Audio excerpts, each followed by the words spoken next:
नमस्कार, मैं हूं दिबांग। एबीपी न्यूज के स्पेशल शो प्रेस कॉन्फ्रेंस में आपका स्वागत है। 2024 चुनाव की गर्मी तेज हो रही है। देश की बड़ी पार्टियों के नेताओं के साथ साथ इस बार नजर रहेगी हमारे आज के खास मेहमान एआईएमआईएम के अध्यक्ष असदुद्दीन ओवैसी पर। आपका स्वागत है। शुक्रिया। आपसे सभी जरूरी सवाल होंगे, लेकिन उससे पहले ये रिपोर्ट। मुसलमान इस मुल्क की आजादी के लिए सबसे ज्यादा अपना खून बहाई। जब से नरेंद्र मोदी की हुकूमत बनी उस वक्त से ये पूरी कोशिश की जा रही है कि मुल्क को एक हिंदुत्व राष्ट्र में तब्दील किया जाए। गौरक्षकों को जो आजादी है वो आजादी उनको नहीं मिलनी चाहिए। जब तक अल्फाज और भाषण देते रहेंगे आप। मुद्दा कोई भी हो, एआईएमआईएम के अध्यक्ष असदुद्दीन ओवैसी का विचार जरूर आता है। पेशे से बैरिस्टर ओवैसी एक जोरदार वक्ता है। मुस्लिम सवालों को वो इस तीखेपन से उठाते हैं कि उनके राजनीतिक विरोधी उनकी तुलना जिन्ना से करते हैं। ये तो सारे उन लोगों की तारीफ करते जो भारत के मुगल आक्रांता और लुटेरा थे। ये ओवैसी अगर 1947 के पहले होते ये सुपर जिन्ना होते, और आज के भी ये सुपर जिन्ना बनने की कोशिश कर रहे हैं। 2004 से लगातार वो लोकसभा के सदस्य हैं। उससे पहले 1994 से 2004 के बीच वो आंध्र प्रदेश विधानसभा के सदस्य रहे हैं। ओवैसी को राजनीति उनके पिता सलाहुद्दीन ओवैसी से विरासत में मिली है, जो हैदराबाद के सांसद होते थे। ओवैसी सबसे ज्यादा मुस्लिम हितों का सवाल उठाते हैं, लेकिन सेकुलर कहने वाले उनके विरोधी उनको सेकुलर वोट काटने वाला और बीजेपी को फायदा पहुंचाने वाला मानते हैं। ओवैसी लगातार इसका खंडन करते रहे हैं।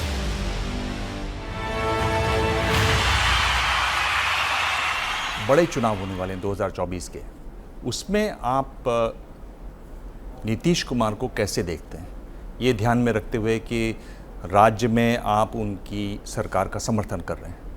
उनको इस तरह देखते हैं कि जब गोधरा हुआ था और रेलवे मंत्री थे, वो इंक्वायरी कराना नहीं चाहते थे। उनको हमने इस तरह भी देखा कि वो उस वक्त कैबिनेट में मंत्री थे रेलवे के। हमने उनको इस तरह भी देखा कि वो भाजपा के साथ थे, सरकार बनाई, फिर छोड़ा उन्होंने 15 में, फिर 17 में फिर मोदी के साथ चले गए, अब फिर छोड़े हैं। तो इनको इस तरह से देखते हैं। वो एक जो कोशिश कर रहे हैं विपक्ष को एकजुट करने की, आप उसके साथ हैं, नहीं हैं, कहाँ हैं? देखिए, मेरा मानना यह है कि अगर आप 1-to-1 मुकाबला करेंगे मोदी से तो फिर वो फ़ायदेमंद नहीं होगा। बीजेपी को मुकाबला करने का तरीका कुछ और होना चाहिए। आप क्या सुझाव दे रहे हैं? तो 540 हमारे 43 पार्लियामेंट सीट्स हैं, उस हर सीट पर हमको मुकाबला करना चाहिए। और मुकाबला ये होना चाहिए कि बताइए आपने यहाँ पर क्या काम किया, क्या नहीं काम किया। अगर 1-to-1 मुकाबला होगा तो फिर मोदी छुप जाएंगे नेहरू के पीछे, मुग़लों के पीछे, सिस्टम के पीछे। तो उनको छुपने की इजाज़त नहीं देनी चाहिए, और मोदी के पीछे इनके कैंडिडेट छुप जाते हैं। हमको ये पूछना पड़ेगा कि अगर उनका नेशनलिज़म इतना ताकतवर नेशनलिज़म है, और तो फिर वो चीन हमारी 1000 स्क्वायर किलोमीटर पर ज़मीन पर कब्ज़ा करके बैठा है।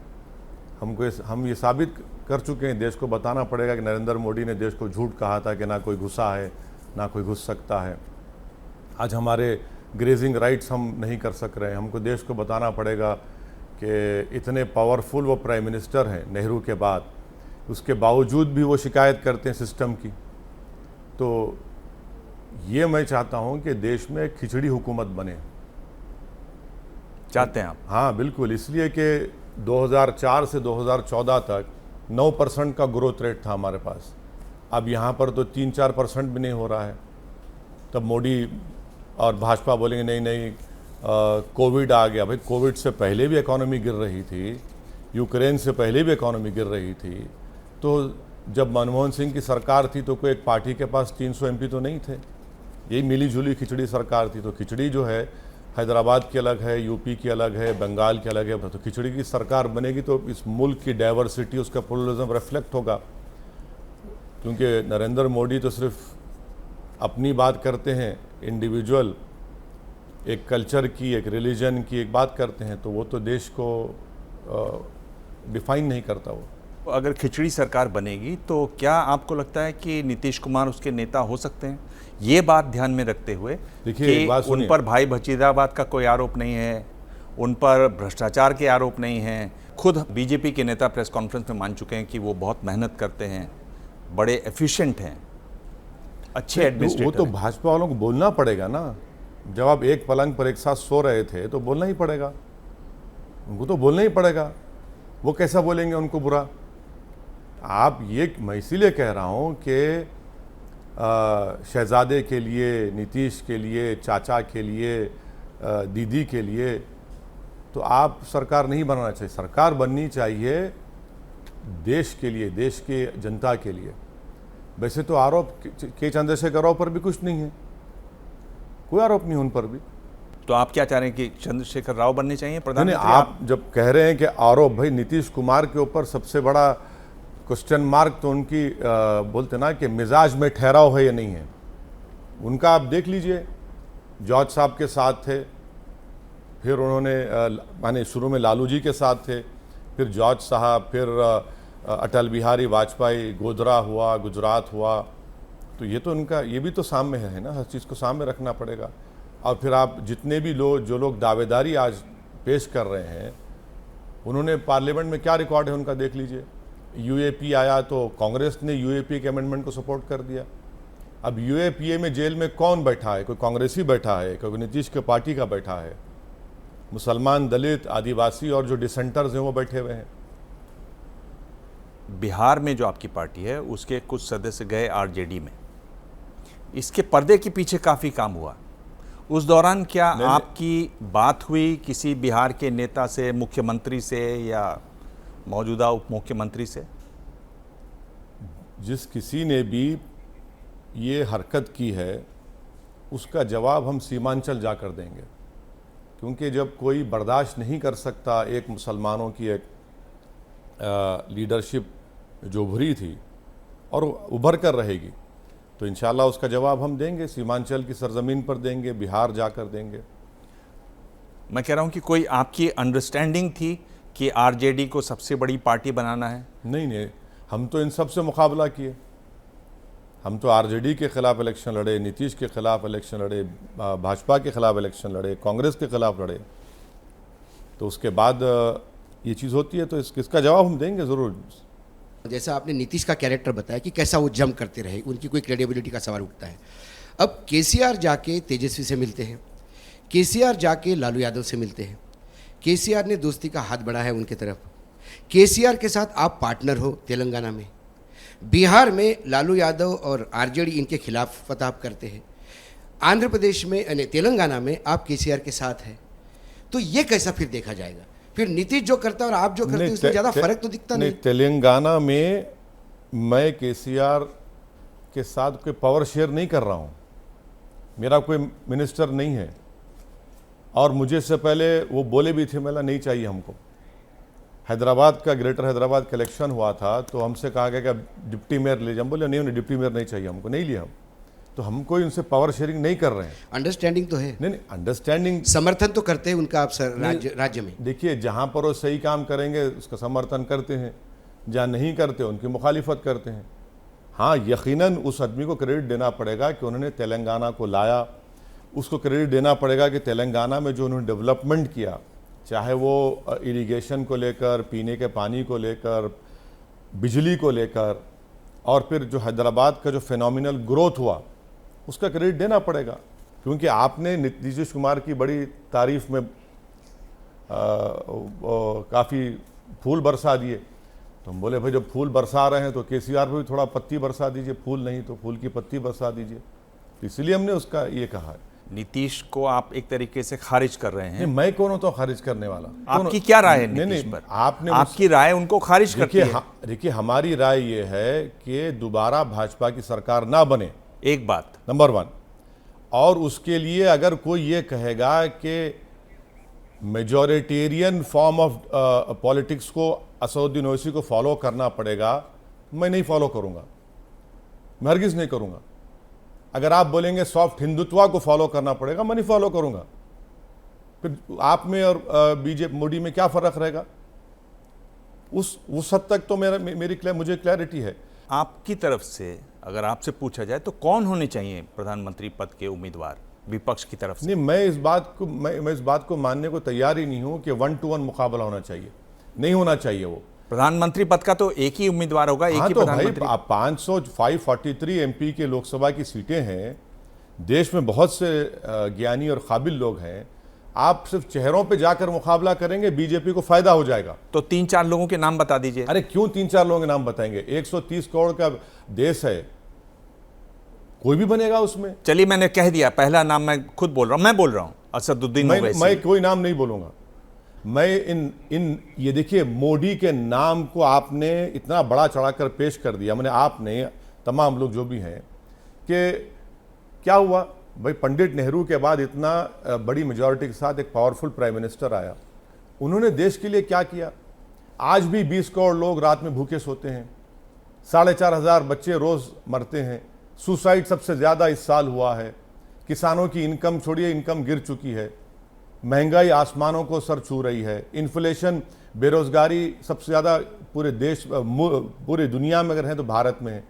तो ये चेहरे पर मत जाइए। कमज़ोर मनमोहन सिंह कमज़ोर ही थे, मगर इतने लोगों इतना बुरा हाल तो नहीं था ना। सब पार्टियां थी उसमें, कांग्रेस बड़ी पार्टी जरूर थी, वो सब खिचड़ी सरकार थी। तो चलिए कमज़ोर को प्राइम मिनिस्टर बनाते हैं और देखते हैं देश तरक्की करेगा नहीं करेगा। पहला नाम मैं ले रहा हूं, असदुद्दीन ओवैसी। ना, हरगिज नहीं। कमजोर नहीं है, बिल्कुल नहीं। सब आप लिख कर रख लीजिए। मुझे कभी शौक था ना कभी है ना, मैं ख्वाब में भी सोचता हूँ चीज़ों को, सवाल ही पता नहीं होता। तो 3 नाम आप बता नहीं सकते? अरे क्यों बताऊंगा मेरे नाम? मैं क्यों बताऊंगा नाम? मैं हरगिज नहीं बताऊंगा उन नामों को। क्या बताएंगे भाई? आप शहजादे, दीदी, चाचा, ये क्या है? ये छोड़ दीजिए इनको। देश बहुत बड़ा है इन लोगों से। ये सब खारिज। ममता बनर्जी खारिज। मैं किसी को खारिज कर, राहुल गांधी खारिज, नीतीश कुमार खारिज। ना मैं किसी को खारिज कर रहा हूं, ना मैं किसी को अपनी जबान से बोलने वाला हूं। मैं ये कह रहा हूं कि अगर आपको भाजपा को हराने का है, मोदी को हराना है, आप चेहरों पर मत जाइए। आप उस 543 पार्लियामेंट के सेगमेंट में जाकर आप बताइए, उनसे पूछिए कि तुम मोदी के पीछे नहीं छुपोगे, और हम मोदी जी से कहेंगे कि आप नेहरू के पीछे नहीं छुपेंगे, मुगलों के पीछे नहीं छुपेंगे, फेक नेशनलिज्म के पीछे आप नहीं छुपेंगे। आपको बोलना पड़ेगा कि अमित शाह ने कहा था अगर पाकिस्तान से अगर गोली चलेगी तो हम बम बरसाएंगे। अरे बरसाइए ना चीन के ऊपर, क्योंकि चीन जान चुका है कि नरेंद्र मोदी अपनी डोमेस्टिक पॉपुलैरिटी के लिए कोई ऐसा काम चीन के खिलाफ नहीं करेंगे। तो चीन उस कमजोरी को समझ चुका है। इसीलिए हम हद तो ये हो गई कि हमारी 50,000 फौज चीन से देख रही, आंख में आंख डाल रही, बावजूद उसकी जमीन पर कब्जा कर रहे हैं। हम मिलिट्री ड्रिल्स कर रहे हैं उनके साथ। ये कौन सा नेशनलिज्म बताइए? जो फौज हमारी जमीन पर कब्जा करके बैठी है, हम रशिया में उनके साथ मिलिट्री ड्रिल कर रहे हैं। यही तो क्वेश्चन करना पड़ेगा। आपने खुद ये बात कहा कि आप मुस्लिमों की बात करते हैं, वो हिंदुओं की बात करते हैं, तो ऐसे में तो उनके पास एक बहुसंख्यक समाज है ही है, और उसके लिए कहीं ना कहीं आप भी जिम्मेदार हैं, ऐसा मानते हैं आप? नहीं, आपकी बात सही है, मैं ही जिम्मेदार हूँ, दूसरे कोई जिम्मेदार नहीं है। जो नो कॉन्फिडेंस मोशन लाकर देश के प्रधानमंत्री नो कॉन्फिडेंस मोशन ले जाए, गले मिल लिए उनसे, हम जिम्मेदार है। हमें देखिए, मैंने खुद हमारी पार्टी ने 500 सीट लड़े थे शायद, इसीलिए वो जीत गए भाई। 31% हिंदू वोट 2014 में नरेंद्र मोदी जी को मिला था। ये CSDS का सर्वे है। 2019 आते आते 37% हो गया। वो हम जिम्मेदार हैं उसके। मैं सिर्फ 3 पार्लियामेंट की सीट लड़ा। आप ये देखिए कि सबसे ज़्यादा सीट लड़ कौन रहा है, और कौन मुसलमानों को ये ख्वाब दिखाकर वोट लेता है कि हम भाजपा को हराएंगे। ये सब चीज़ें हैं। प्रधानमंत्री नरेंद्र मोदी ने कभी भी किसी भी मंच से हिंदू मुस्लिम की बात नहीं की, वो सीधे सभी वर्गों की बात करते हैं। लेकिन आप जो है हमेशा मंचों से सिर्फ मुस्लिमों की बात करते हैं, तो क्या इसे ना माना जाए कि कहीं ना कहीं आप उनको फायदा पहुंचाने के लिए काम करते हैं? सुनिए, और विपक्ष भी लगातार आप पर यह आरोप लगाता रहा है। सुनिए, मुझे परवाह नहीं उसकी। आप अपने चैनल को झूठ साबित कर रहे हैं। आप ही के चैनल पर दिखाया गया कि मोदी जी ने कहा था कपड़े देखकर पहचानो। आप ही के चैनल पर दिखाया गया था कि खबरस्तान, शमशान, रमजान किसने कहा था? मैंने कहा था, देश के प्रधानमंत्री ने कहा था। फिर लोकसभा में पहला भाषण नरेंद्र मोदी का बहज़ते प्रधानमंत्री के 1200 साल की सत्ता के बाद हमको गुलामी के बाद सत्ता मिली है, मैंने कहा था। मुझे इल्ज़ाम लगाना लगाइए, आपका जमहूरी हक है, मगर सच्चाई क्या है वो तो बताइए ना। सच्चाई ये है कि आप में इतनी काबिलियत नहीं है कि आप भाजपा को हरा पा रहे हैं। तो आपको लगता है भाई आप हारते हैं तो मुसलमान जिम्मेदार, आप जीतते हैं तो आपका परिवार जिम्मेदार। ये तो आपकी, जिसको उर्दू में कहते हैं हिपोक्रेसी, मुनाफिकत है उन लोगों की।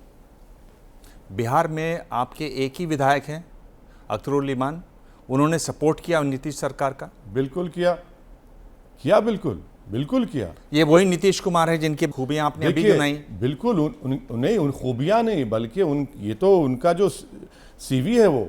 एक तरफ तो आप सपोर्ट करेंगे, दूसरी तरफ आप उनकी खूबियां भी गिनाएंगे, तो आपका स्टैंड क्या है फिर?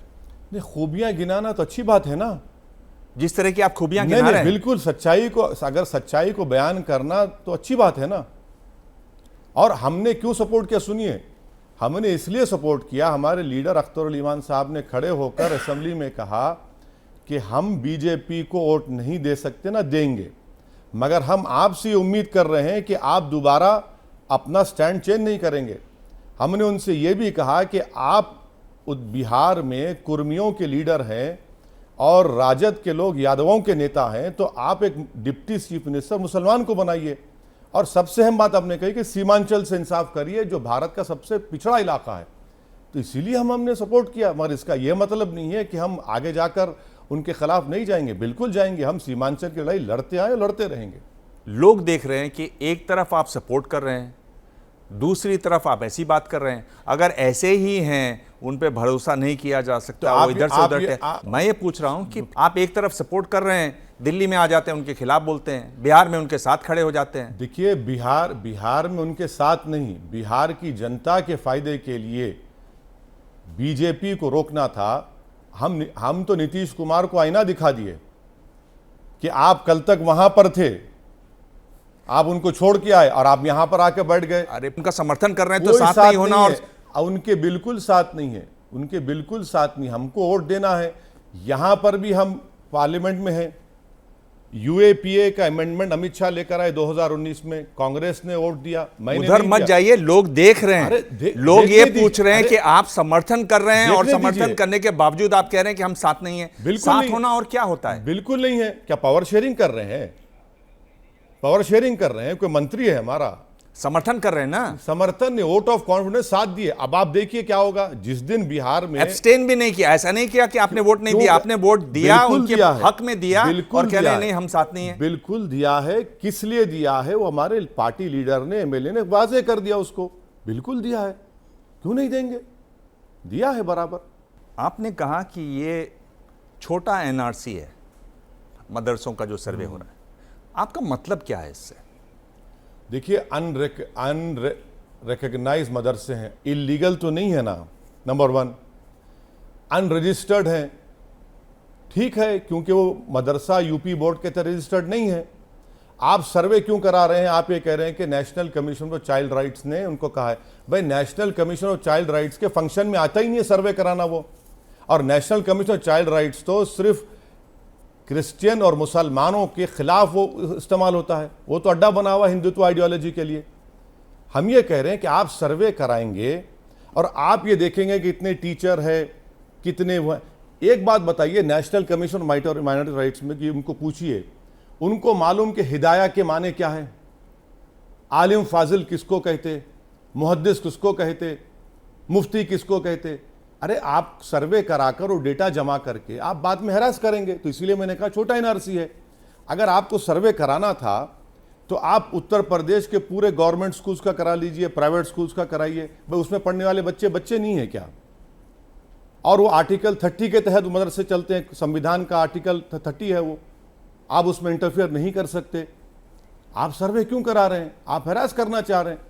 आज आप देख रहे हैं कि दारुल-उलूम हो, जमीयतुल उलमा हो, बड़े बड़े मदरसे आज उसकी मुखालिफत कर रहे हैं। शुरू में तो आपने हमको माशाल्लाह से काफ़ी हमारे को आपने मकबूल कर दिया, मगर ये सच है। क्यों सर्वे करेंगे? आप सर्वे सबका करिए ना। अच्छा, और एक बात, आखिरी बात, मिनिस्ट्री ऑफ हायर एजुकेशन में यूआईडीएसई का सर्वे हो चुका है।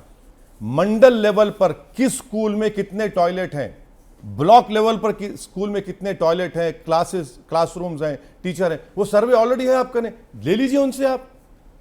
आपसे ये सर्वे क्यों कराना चाह रहे हैं? ये आप जान रहे हैं ना कि करीब 16,000 ऐसे मदरसे हैं जो रजिस्टर्ड हैं, 40,000 के आसपास हैं जो रजिस्टर्ड नहीं है, जिनका सर्वे की बात हो रही। भाई ये देखना चाह रहे हैं कौन से सब्जेक्ट पढ़ते हैं, क्यों? क्या आपको परेशानी क्या है सर्वे क्यों से? देखेंगे आप? नहीं, आपको सर्वे से आप क्यों देखेंगे बाथरूम बने हैं कि नहीं बने हैं, बच्चों को देखिए सर्वे आप बोल रहे हैं ना यूआईडीएससी, आपको परेशानी क्या है सर्वे से, ये जानना चाह रहा हूं। यूआईडीएससी का सर्वे ब्लॉक मंडल लेवल पर डेटा अवेलेबल है, ले लीजिए ना। और आप मदरसे जो यूपी मदरसा बोर्ड रजिस्टर्ड है, आपने उनको पैसे नहीं दिए 5 साल में, उन टीचरों के आपने सिर्फ 4 महीने के 5 महीने की तनख्वाह दिए। भाई दीजिए ना, 700-800 करोड़ बाकी है, देते क्यों नहीं आप? जो सर्वे आपका रजिस्टर्ड है उनके पैसे नहीं देंगे आप, जो अनरिकग्नाइज्ड है, जो आपका रजिस्टर्ड नहीं है, जो अपने पैसों से चल रहे हैं, आप क्यों कराएंगे सर्वे? भाई मैं उस मदरसे में क्या पढ़ा रहा हूं वो तो जो मदरसा है वो तय करेंगे। अच्छा, आरएसएस के जो स्कूल्स हैं, सर्वे कराइए उसमें, शिशु विहार में, सरस्वती जो, उसमें नहीं करेंगे सर्वे आप? उसमें जरूरत नहीं है बच्चों को क्या पढ़ाया जा रहा है, क्या टॉयलेट्स हैं, कितने क्लासरूम्स हैं। तो ये टारगेटेड सर्वे किया जा रहा है, इसलिए छोटा एनआरसी है ये।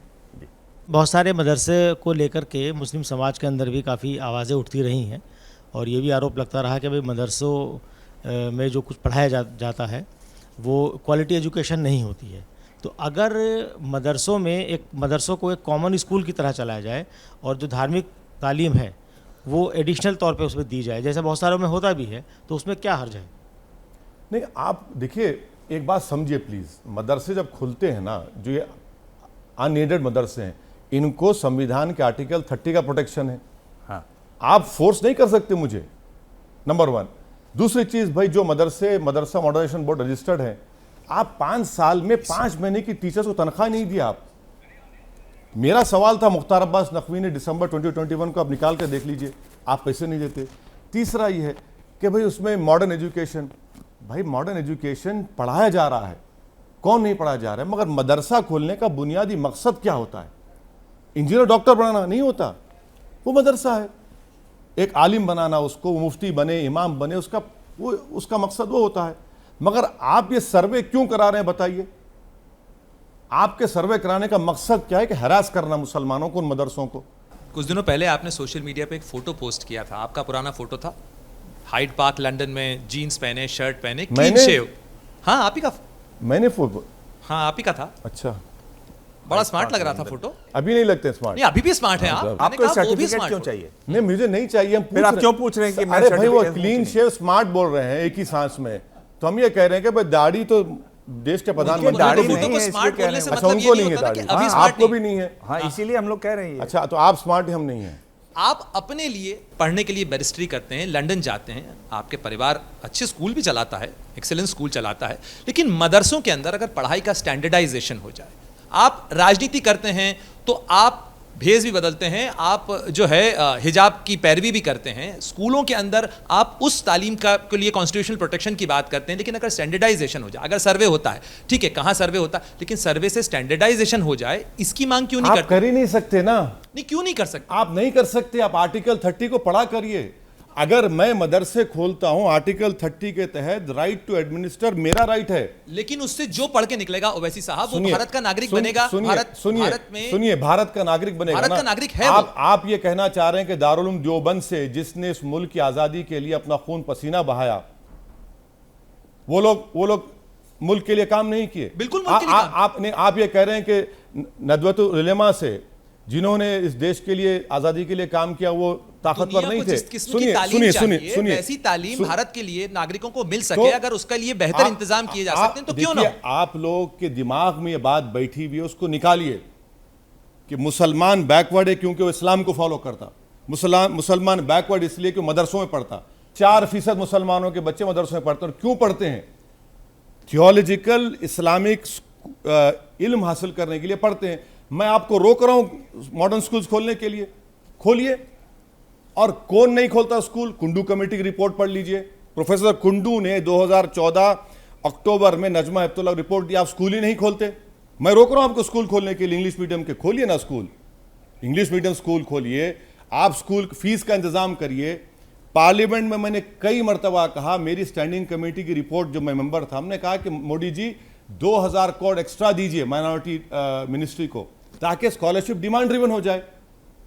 4% बच्चे मदरसों में पढ़ते हैं, आप बोलते हैं कि देश के लिए खतरा, देश के लिए मजबूत। अरे भाई, वो किस लिए पढ़ रहे हैं? इमाम बनने के लिए, मुझे गाइड करने के लिए। उसमें तकलीफ की बात है।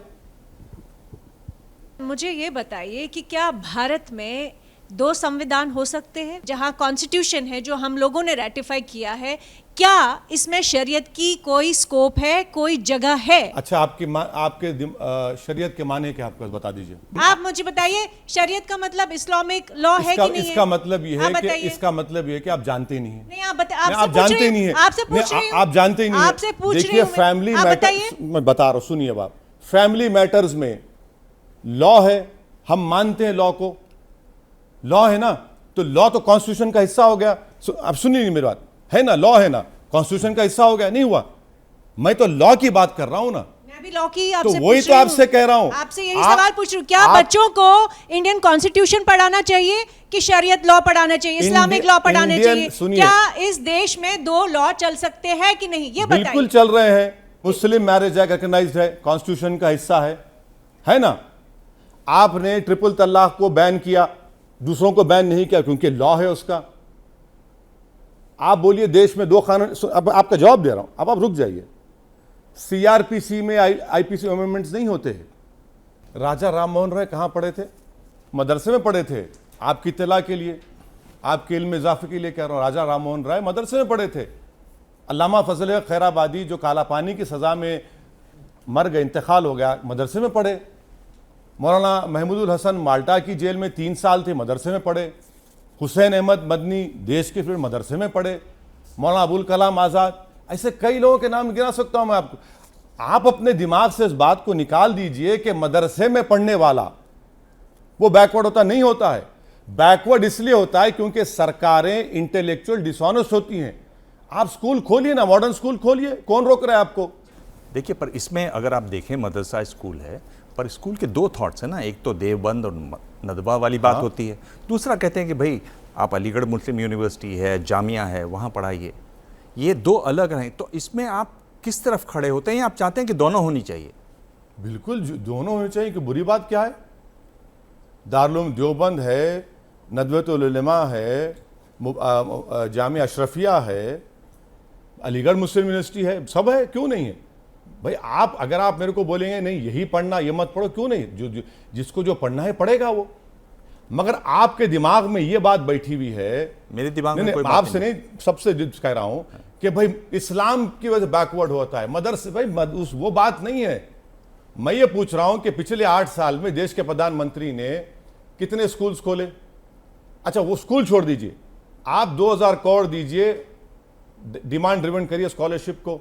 आपको मालूम सर, हर साल जो माइनॉरिटी की 3 स्कॉलरशिप है, pre matric, post matric, merit cum means, 1 crore मुसलमान बच्चे स्कॉलरशिप से महरूम होते हैं।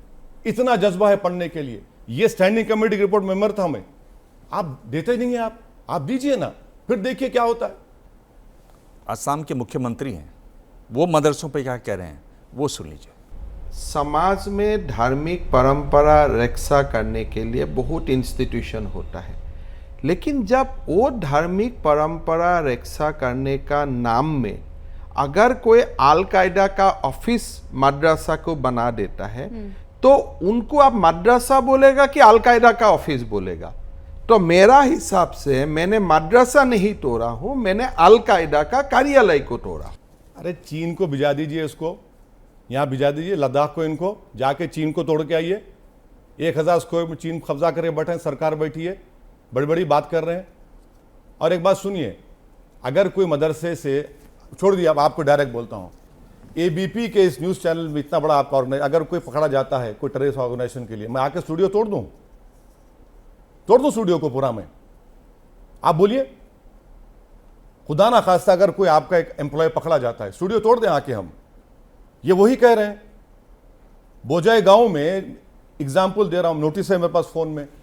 आप सिर्फ 12 घंटे का टाइम देते हैं, सुबह 1:30 बजे 260 बच्चों को निकालकर गांव वाले अपने घर में रखते हैं। 3 साल से मदरसा है। भाई आप जिस शख्स को आप कह रहे हैं कि अल कायदा का है, बराबर पकड़िए, सजा दिलवाइए, मगर मदरसे को क्यों तोड़ेंगे आप? वो तो एम्प्लॉय है। आप पूरे मदरसे को तोड़ दिए हैं।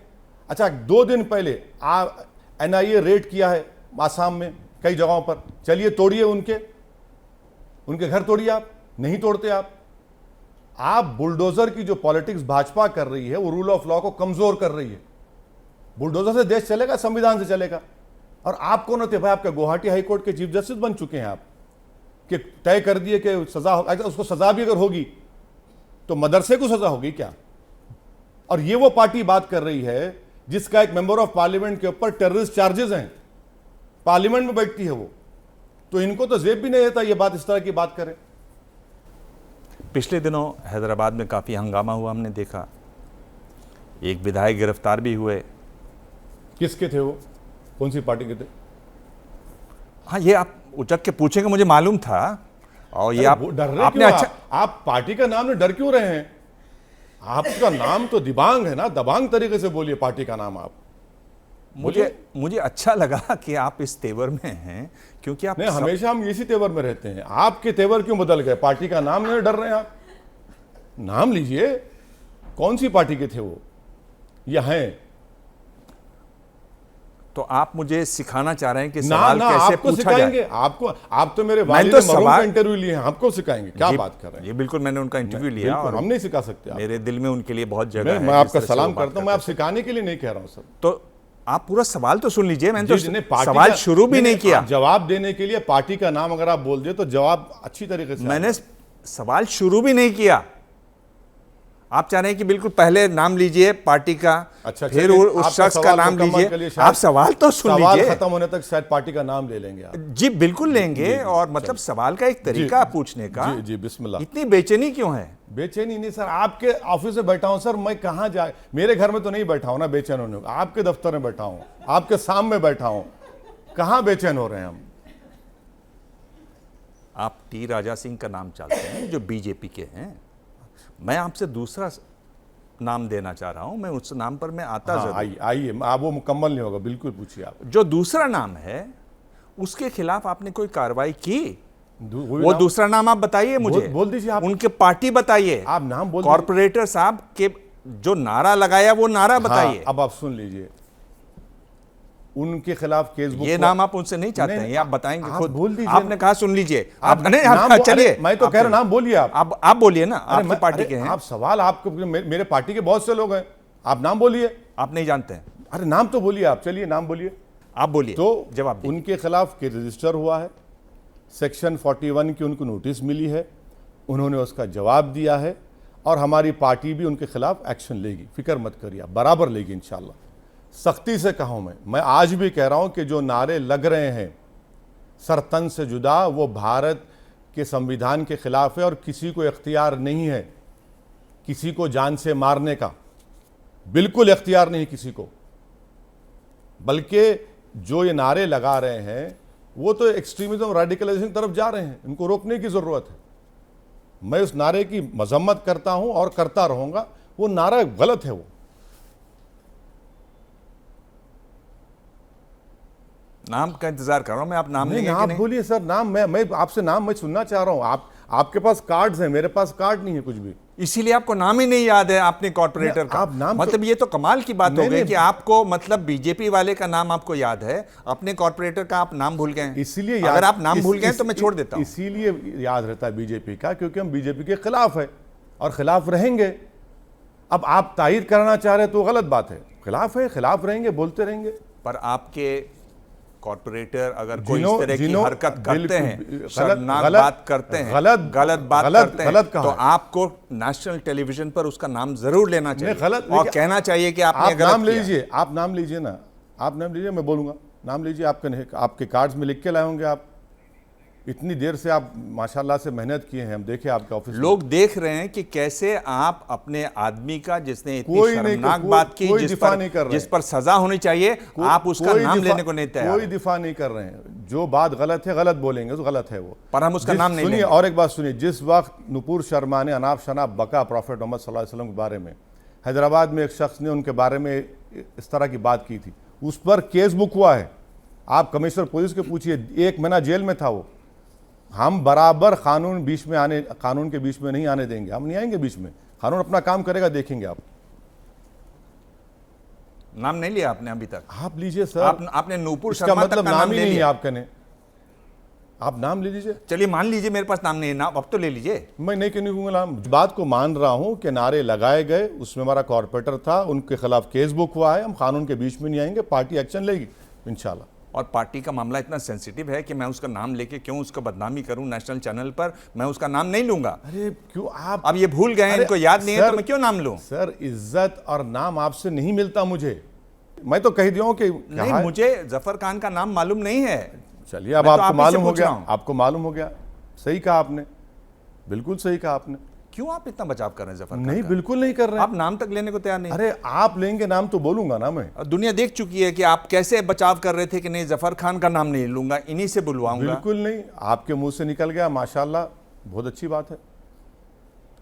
दूसरी बात मैं ये कह रहा हूं कि जो नारे इस तरह के लगते हैं, जब आपके कॉरपोरेटर इतने ऐसे नारे लगाने की हिम्मत करते हैं, आप कभी आईने में देखते हैं कि आपका उसमें क्या रोल है?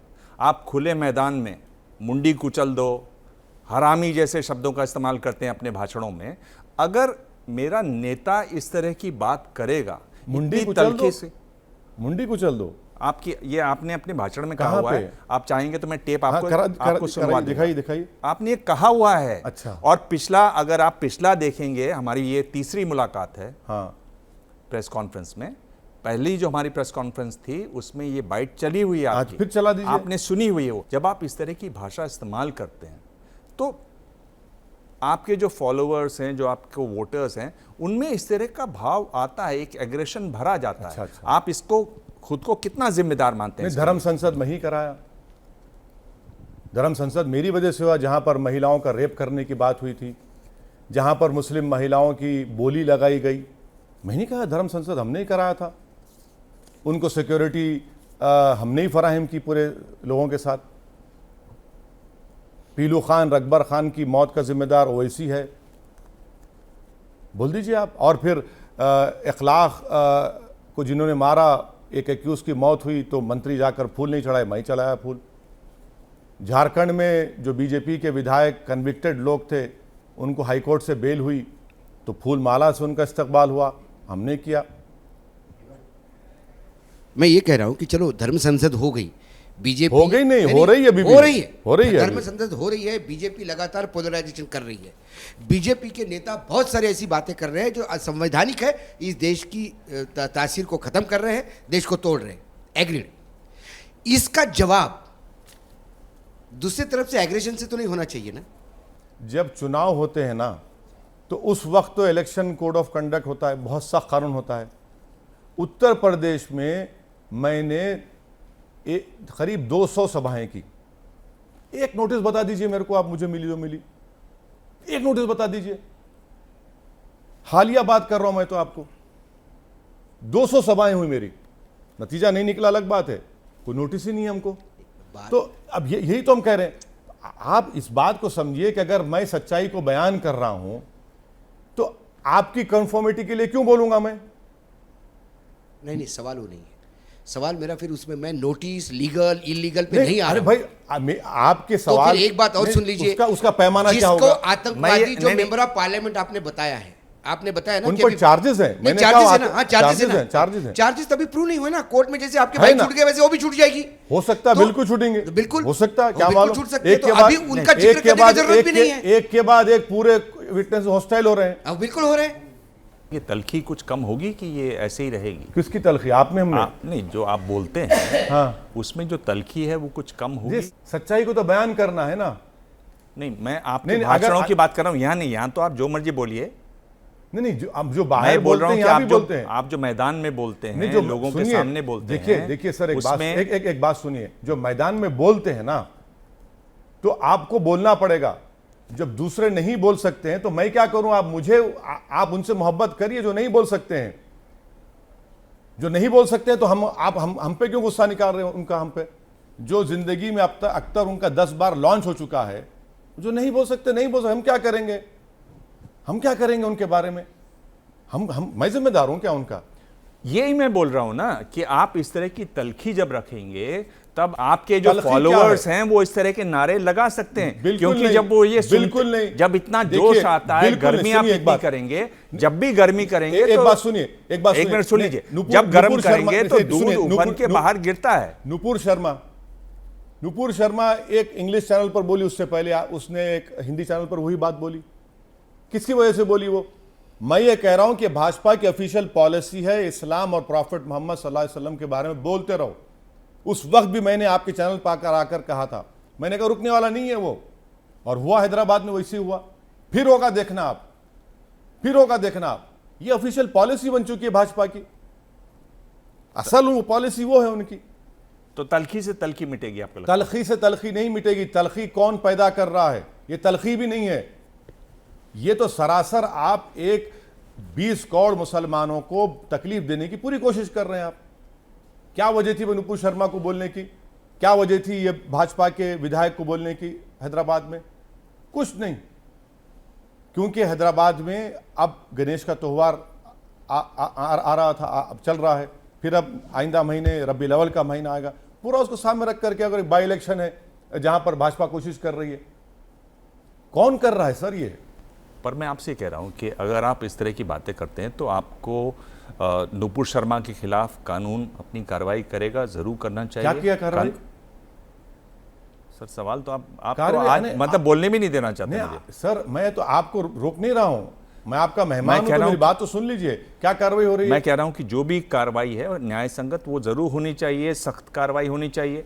पर आप इसमें एक आप देखते हैं कि कन्हैया लाल मारे गए दर्जी, एक उमेश कोहली की मौत हो गई, ये जो हत्याएं हो रही हैं, हिंसा हो रही है, उस पर भी आपको उतनी ही कड़ाई से तलखी से बोलना चाहिए, उसके खिलाफ भी बोलना चाहिए। गलत बात है, बिल्कुल गलत बात कह रहे हैं आप। बताइए। कन्हैया लाल की हत्या जब हुई, मैंने उसका खुलेआम कंडेमनेशन किया विदाउट इफ्स एंड बट्स। हाँ, मैंने यहां तक कहा कि जिन्होंने इस तरह की हरकत की वो हैवान है, माने बुज़दिल भी नहीं, हैवान है भाई। तुम गए उसके पास टेलर का नाप लेने के लिए और तुमने गफलत में रखकर उसको मारा, उससे पहले उससे कॉम्प्रोमाइज हो चुका था। और राजस्थान की अगर सरकार सही एक्शन ले लेती तो कन्हैया लाल की मौत नहीं होती। उसका ओपन कंडेमनेशन किया हूं, बिल्कुल गलत है वो, सवाल ही पैदा नहीं होता उसका जस्टिफाई करने का। मैं आपसे ये कह रहा हूं कि एक तरीके से आप और बीजेपी मदरसे वाला जो मुद्दा है उसमें मिले हुए नजर आते हैं। जब भड़काने वाली बात इस तरह की बीजेपी करती है तो आप बीजेपी क्या करती है कि जो बड़े मुद्दे हैं, जो ज़रूरी मुद्दे हैं, उन पर बात ही नहीं होती है। जब इस तरह की बातें होती हैं आपको एक मौका मिलता है अपनी बात को रखने का, चीज़ों को अपने नज़रिए से दिखाने का दुनिया को। एक ही सिक्के के दो पहलू हैं ना। अच्छा, तो मदरसा जो है वो हमारे लिए इम्पोर्टेंट है मुसलमानों के लिए, और उसके बारे में अगर कोई गलती करेगा, सर्वे के नाम पर हरासमेंट करना चाहेगा फ्यूचर में, तो हम ना बोलें, हम बिल्कुल बोलेंगे, बराबर बोलेंगे, उसमें बुरी बात क्या है? दूसरी पार्टी अगर नहीं बोलती तो मैं क्या करूं? और जब यही दूसरी पार्टी जो सेकुलर पार्टी अपने आप कहते हैं, जब वोट लेने आएगा तो दौड़े दौड़े जाएंगे उन मदरसों के पास और सर पे टोपी भी पहन लेंगे, उन मौलाना के हाथ भी चूम लेंगे। यही तो फर्क हम महसूस करा रहे हैं, देश देख रहा है ये भी इन चीजों को। आप इस चीज पे जोर क्यों नहीं देखते कि एजुकेशनल इंस्टीट्यूशन हमें सेटअप करने हैं, रिलीजियस इंस्टीट्यूशन नहीं? हमारा संविधान हमें सहायता करता है कि हम मुसलमान बच्चों को पढ़ाएं लिखाएं, डॉक्टर इंजीनियर साइंटिस्ट बनाएं, हमें एड भी मिलती है सरकारों से। लेकिन आज वही मदरसे मजहब को इस्तेमाल करके मानसिक गुलाम बनाने के अड्डे बनते चले जा रहे हैं। आपने बोला इंशाल्लाह एक दिन मुसलमान बच्ची प्रधानमंत्री बनेगी, लेकिन हैदराबाद में अरब से शेख आके 70-80 साल के शेख आके 12-12 साल की बच्चियों के साथ निकाह करते हैं, शरिया के नाम पर पॉक्सो एक्ट का वायलेशन करते हैं, रेप करते हैं, और आप यूनिफॉर्म सिविल कोड के भी खिलाफ बोलते हैं। आप क्यों नहीं चाहते कि मुसलमान बच्चे का कानून या मुसलमान की शिक्षा व्यवस्था या मुसलमान की न्याय प्रणाली 130-35 करोड़ भारतीयों जैसी हो? आपने कन्हैया लाल के ग्रूसम मर्डर को, लिंचिंग को कंडेम किया, उसका मैं स्वागत करती हूँ, लेकिन ये आतंकवादी रातों रात नहीं बन जाते वैसी साहब। मुसलमान बच्चे को पहले अलगाववादी बनाया जाता है। तुम्हारा पहनना ओढ़ना, खाना पीना, कानून, जुडिशरी, शिक्षा सब अलग है। जब वो सेपरेटिस्ट बन जाता है तब कुछ नेता उसको इस्तेमाल कर लेते हैं मुसलमान लीडर बनने के लिए, और कुछ आतंकवादी संगठन इस्तेमाल कर लेते हैं उनको टेररिस्ट बनाने के लिए। तो आप उस अलगाववाद को पोषण क्यों देते हैं? गुनाह इंसान जब करता है ना, तो अगर आप उसको मजहब के चश्मे से देखेंगे तो फिर आप वो चश्मा उतारना पड़ेगा आपको। राजीव गांधी को मारने वाला कौन, इंदिरा गांधी को मारने वाला कौन, और गांधी को मारने वाला कौन? कौन है वो कौन से मदरसे से पढ़ कर आए थे? नंबर 1।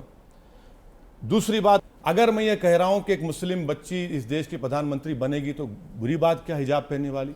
मैडम मुझे ये बताइए, जब लॉ कमीशन ने यह कह दिया कि भारत को यूनिफॉर्म सिविल कोड की जरूरत नहीं है, उन्होंने अपनी रिपोर्ट में कहा है, तो जब लैंग्वेज में यूनिफॉर्मिटी नहीं है, खाने में यूनिफॉर्मिटी नहीं है, रिलीजन में यूनिफॉर्मिटी नहीं है, तो आप यूसीसी की बात कर रहे हैं। यूसीसी की अगर आप बात कर रहे हैं मैडम, तो हिंदू अनडिवाइडेड फैमिली के टैक्स रिबेट आपको मिलते, मुझे क्यों नहीं मिलेंगे? क्या वो राइट टू इक्वालिटी का खिलाफ नहीं है? यूनिफॉर्म सिविल कोड की आप बात कर रहे हैं, भाई कौन सा दयाभागा स्कूल ऑफ थॉट होगा या मिताक्षरा स्कूल ऑफ थॉट होगा? कौन सा स्कूल ऑफ थॉट होगा बताइए?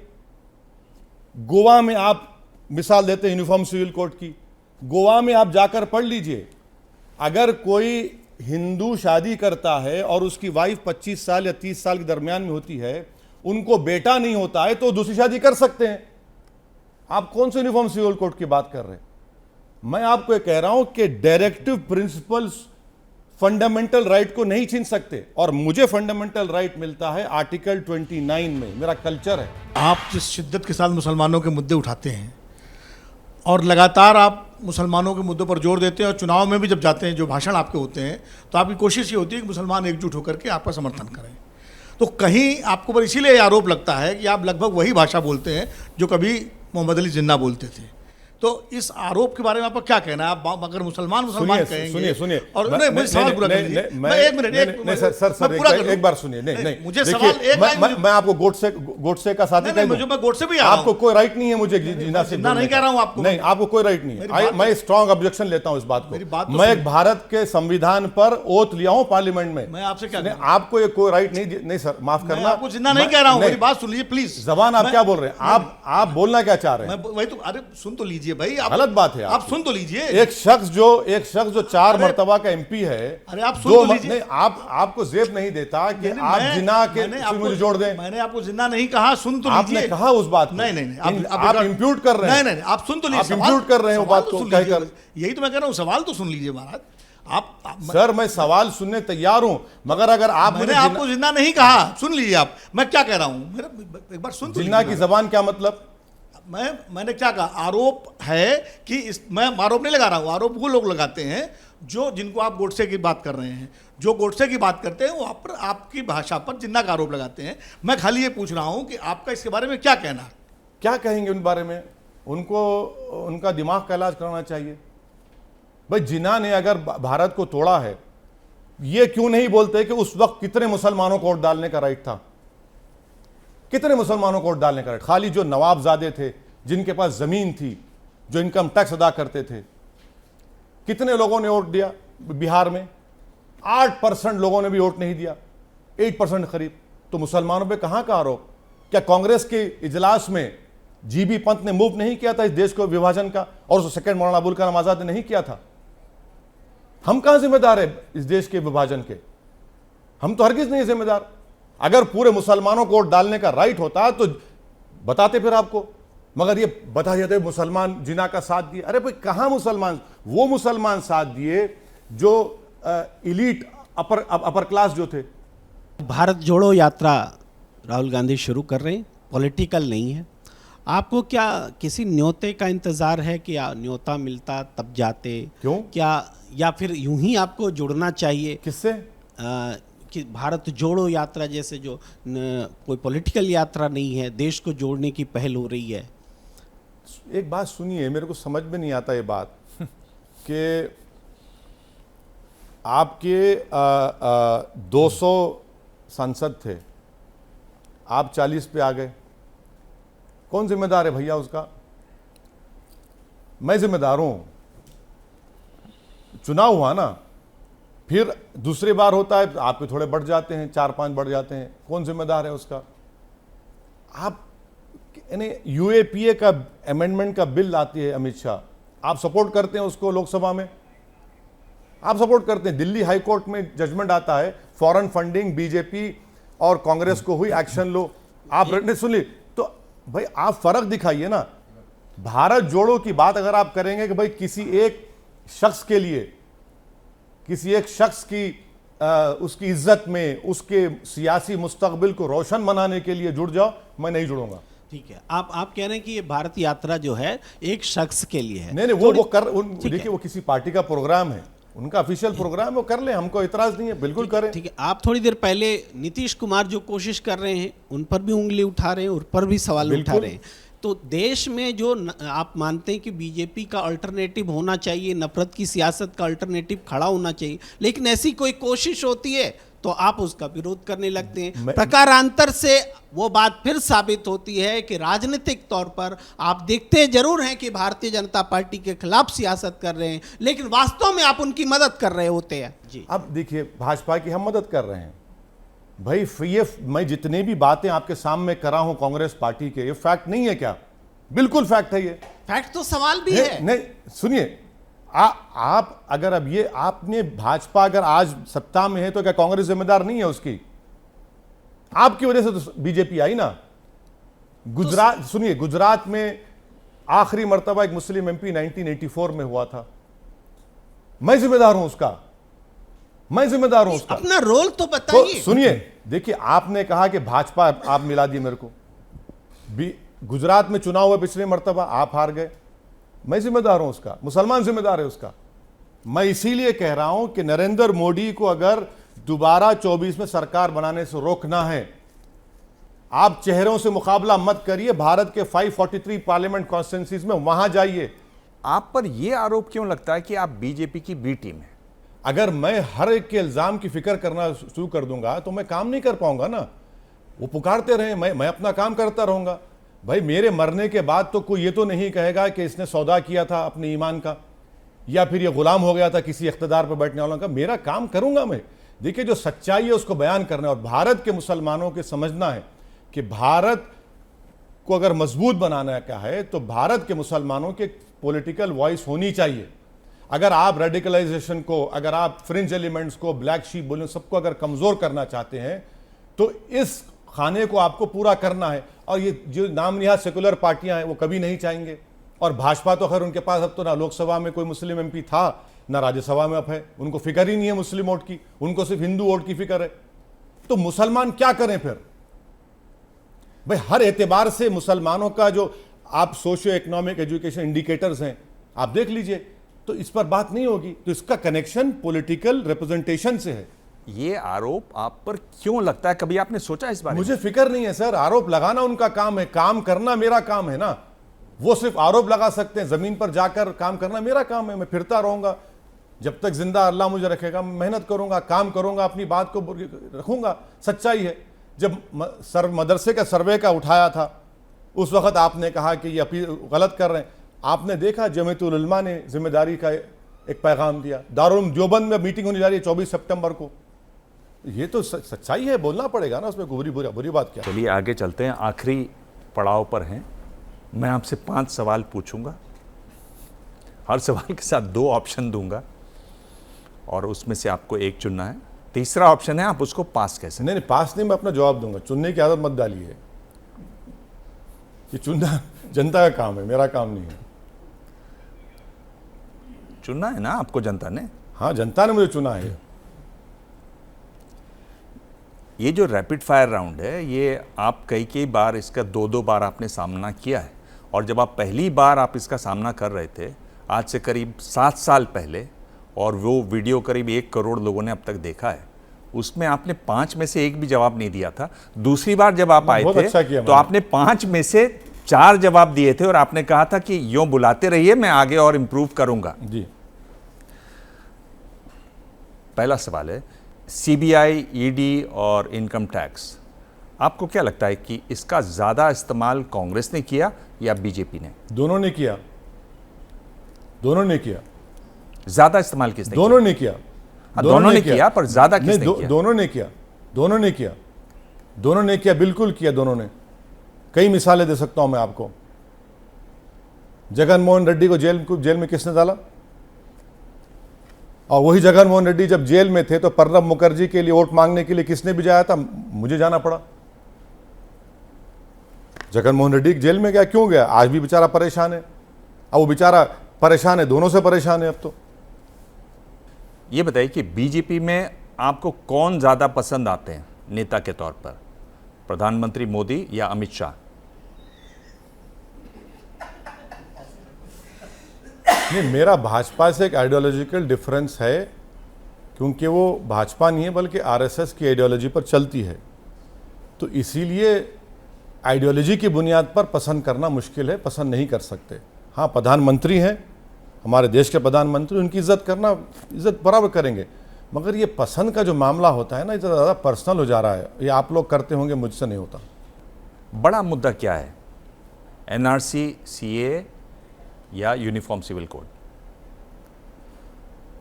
सबसे बड़ा मुद्दा इस देश के लिए बेरोजगारी, महंगाई, पेट्रोल की कीमतें आसमान को छू रही हैं, 20 करोड़ लोग बगैर खाना खाए सोते हैं।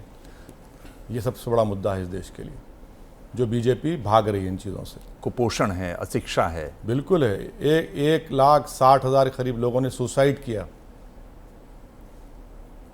किया 2021 में। ये बहुत बड़ा मसला है। इन दो में से आप किसको प्रधानमंत्री के तौर पर देखना चाहेंगे 2024 चुनाव के बाद, केसीआर या नीतीश कुमार? ये देश की जनता तय करेगी। देश की जनता तय करेगी कि किसको प्रधानमंत्री बनना है, नहीं बनना है। हाँ, रहा सवाल केसीआर से, केसीआर भी बड़े काबिल हैं। केसीआर चुन लिया मतलब? काबिल है, मैंने कहा काबिल हैं, काबिल हैं। आप उनको देखना चाहेंगे? नहीं, ये देश की जनता तय करेगी, मैं नहीं तय करूंगा। मैं कौन होता हूं तय करने वाला? और ये सवाल जो है, ये पिछली बार भी मैंने पूछा था 7 साल पहले, आपने तब भी जवाब नहीं दिया था। मैं देख रहा हूं कि अब आप क्या करते हैं। मुस्लिमों का बड़ा हमदर्द कौन, समाजवादी पार्टी या तृणमूल कांग्रेस? ममता बनर्जी ने आरएसएस की तारीफ की। अगर वही बात असदुद्दीन ओवैसी कह देता तो क्या होता था पूरे देश में? सब चलाते, ये मुसलमान, ये मरने के बाद कब्रिस्तान में जगह मत दो। मगर वो बोल सकती हैं, वो बोल सकती हैं।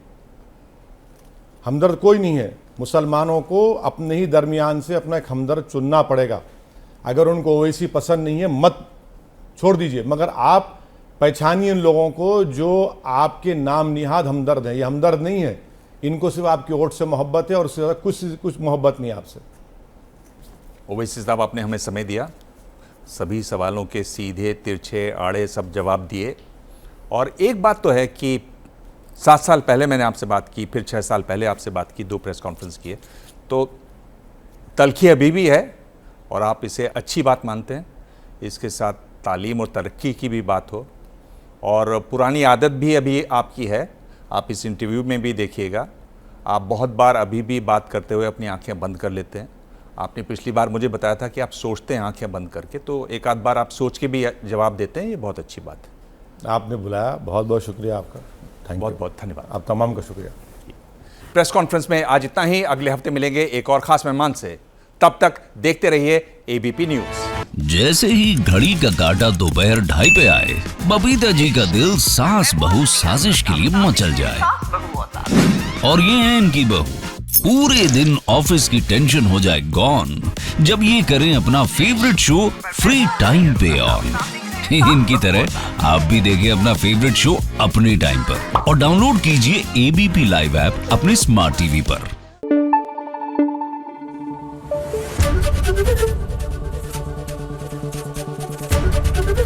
एबीपी न्यूज आपको रखे आगे।